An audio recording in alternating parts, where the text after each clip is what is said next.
So Bill Dwyer, without further ado, welcome to the roundtable. We're happy to have you on here today talking about safeguarding tips for a New England winter.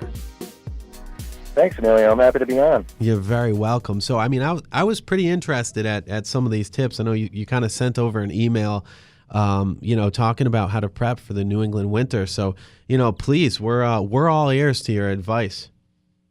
Yeah, well, we all know how bad of a winter it was last year. Record snowfalls.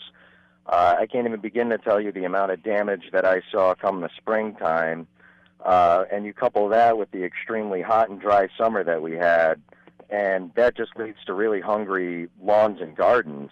So, just a couple of quick tips to kind of help you get your lawn and your property squared away for the winter. So right off the bat, one of the best things that you can do this time of year to kind of reinvigorate your lawn would be a project that we call core aeration.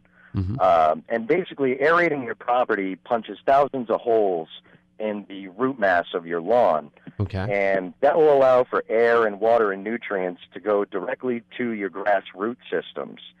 And this time of year, it's really important to focus on the root systems of plants because that's when they tend to start storing food and nutrients to get them through the winter.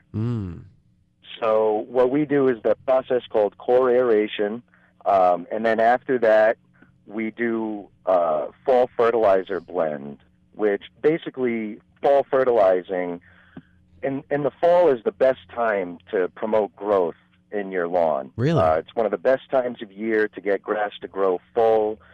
And with the fall fertilizer blends, it promotes greening, and it helps your grass kind of fill in those areas that got burned or may have been damaged over the summer. Another really key thing to focus on for your lawn, we put down what's called a winterizer. Okay. Now, the fall fertilizer promotes rapid growth and helps fill in those areas that may have been damaged over the summer, but then the winterizer will help your grass root system store food, and it also promotes quicker growth come springtime. Okay. So once the snow finally melts and we get a good couple of thaws in, your grass is going to come back 10 times greener than it would have if you didn't do the winterizer. I never knew that. And 10 times greener, and without having somebody come and spray chemicals that harm animals. So aside from doing the care for your lawn, your grass, or your sod, there's a few tips that we can go over really quickly about proper plant care and getting your plants, your shrubs, your perennials ready for the winter as well. Please. Few simple things. This is something that anybody can do. We call it deadheading. You basically just go around to all your perennials and you remove all the old growth, anything that's starting to dry up and die back on you. Yeah. And you're also going to want to cut back any ornamental grasses or anything of that nature down to about 6 inches.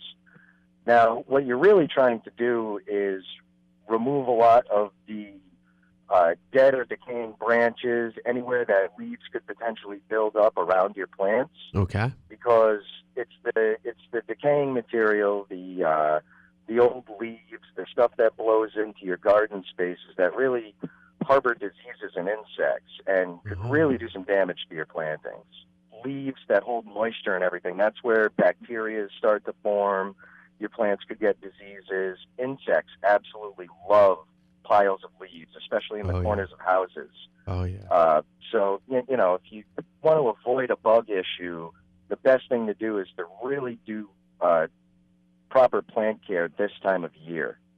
Makes sense. And one thing that I do notice some of my clients doing is they'll actually put down a fertilizer this time of year that promotes new growth. Okay. And that's something that you really don't want to do in the late season like this. Any type of fertilizer that will promote new growth should be put down in the spring. That new growth on your plants will not have time to harden before the winter hits, and it will all die back on you.